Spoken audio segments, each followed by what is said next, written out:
Chicos, ¿cómo están? Vamos a comenzar la clase del día de hoy. El tema que nos corresponde es la educación durante el gobierno de Jorge Ubico. Como nosotros sabemos, Jorge Ubico fue el 20º presidente de Guatemala.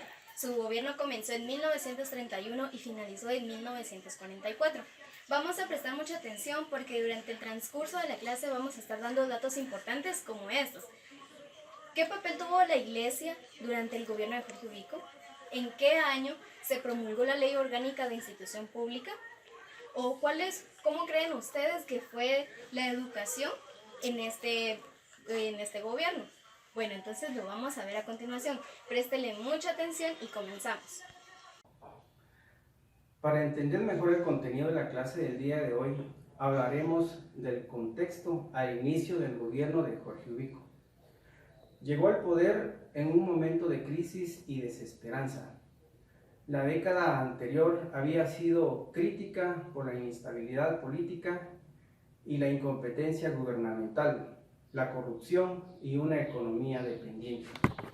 Desde el principio ofreció corregir esa situación atendiendo el clamor de un pueblo cansado de la miseria.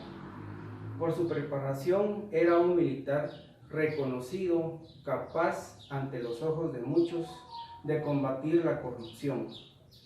Su política de gobierno se caracterizó por ser una política positiva, por tener un control de la economía del país para aumentar la producción, por incentivar la construcción de obras públicas y el desarrollo económico, así como una visión para el mejoramiento de la educación del país. Yo les voy a hablar sobre los 5 aspectos importantes de la educación durante el gobierno de Jorge Ubico. El primero fue que tuvo un retraso, o sea, no avanzó ni tampoco se estancó. ¿Por qué tuvo un retraso? Porque nunca hubieron políticas que vinieran y beneficiaran a la educación.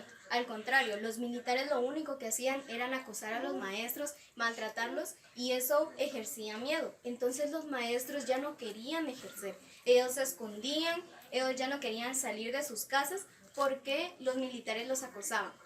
Otro de estos aspectos es que las maestras no se podían casar en este entonces. Si una maestra estaba ejerciendo en una institución pública, a la hora que se casaba era destituida, porque no se permitía que las maestras se casaran. Fuera maestra o maestro, no se podían casar y si lo hacían, perdían su trabajo totalmente. Otro de ellos es de que el gobierno prefirió darle el presupuesto que tenían de educación, dárselo al ejército. Por lo tanto, la educación ya no avanzó, ya no tuvo ni presupuesto para materiales, para tal cosa, porque el ejército se robó todo. Entonces, en esto, por eso decimos de que la educación tuvo un retraso.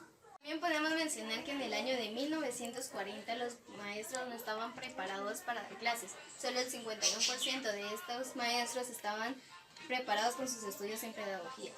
El resto no los tenían. El último dato que les voy a dar es que en el año de 1935 se cerraron las escuelas normales en San Marcos, Jutiapa y Cobán y se abrió la tercera diócesis en Alta Verapaz. Muchas gracias. ¿Qué tal, compañeros? Yo les voy a hablar un poco acerca de la iglesia en el gobierno de Jorge Ubico. Bueno, Jorge Ubico, al tener relación con el arzobispo, hasta este gobierno fue donde se fueron mejorando las relaciones, ¿verdad? Quien desde el inicio, Jorge Ubico, pues mostró interés por reconciliarse con la iglesia y además devolverle en gran parte el protagonismo que había tenido desde la época de Rafael Carrera. Entonces la visión positivista del progreso fue entendida exclusivamente, no, fue entendida exclusivamente en lo económico, ¿verdad? Pero por un lado, y la importancia de la iglesia como formadora de valores también fue tomada en cuenta, ¿verdad? Entonces, eh, estas ciertas, estas ciertas visiones alejaban un poco a Jorge Ubico de su interés hacia el centro de brindarle un carácter de orden eh, a la educación, ¿verdad? Entonces, es importante mencionar que durante este gobierno se trató de establecer cierta relación con la iglesia por medio del arzobispo y poco a poco fueron tuviendo acciones que contribuyeron ya sea al avance en cierto punto de la iglesia como al estancamiento del movimiento, ¿verdad? Muchas gracias. Vamos a seguir con el tema de la educación superior. En este tema hay dos puntos importantes, que es el ejecutivo, en donde era el único que podría elegir y nombrar al rector y a los decanos de la universidad.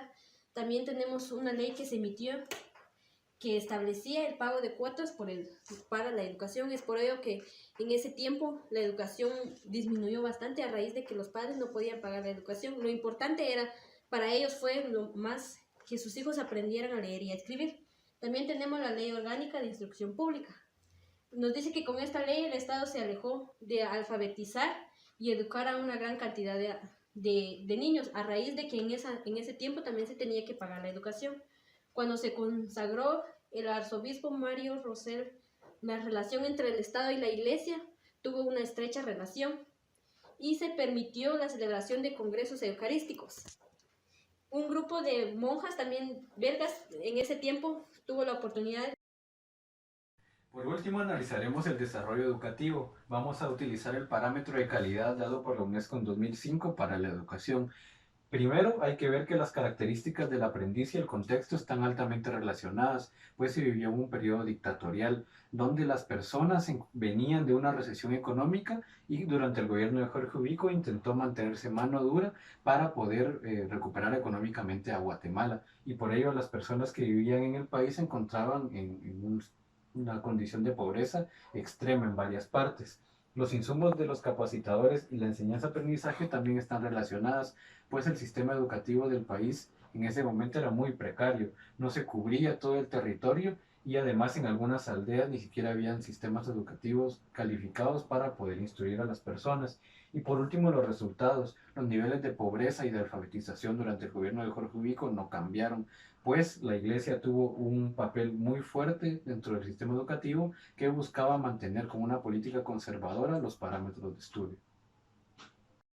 Evaluaremos nuestro aprendizaje con estas tres preguntas. Primero, ¿qué papel jugó la Iglesia en el gobierno de Jorge Ubico? Se puede decir que la Iglesia tuvo una fuerte presencia en el sistema educativo, pues Ubico le cedió la administración de varias de ellas. Por otra parte, ayudó a mantener el conservadurismo durante la época de este gobierno y así poder hacer la dictadura mucho más fuerte. Por otra parte, ¿en qué año se promulgó la Ley Orgánica de Instrucción Pública? En 1867. Y por último, ¿cómo fue la educación en este gobierno? Se puede decir que la educación fue altamente conservadora, no se apostó por ningún modelo progresista y se intentó mantener el mismo régimen que venía.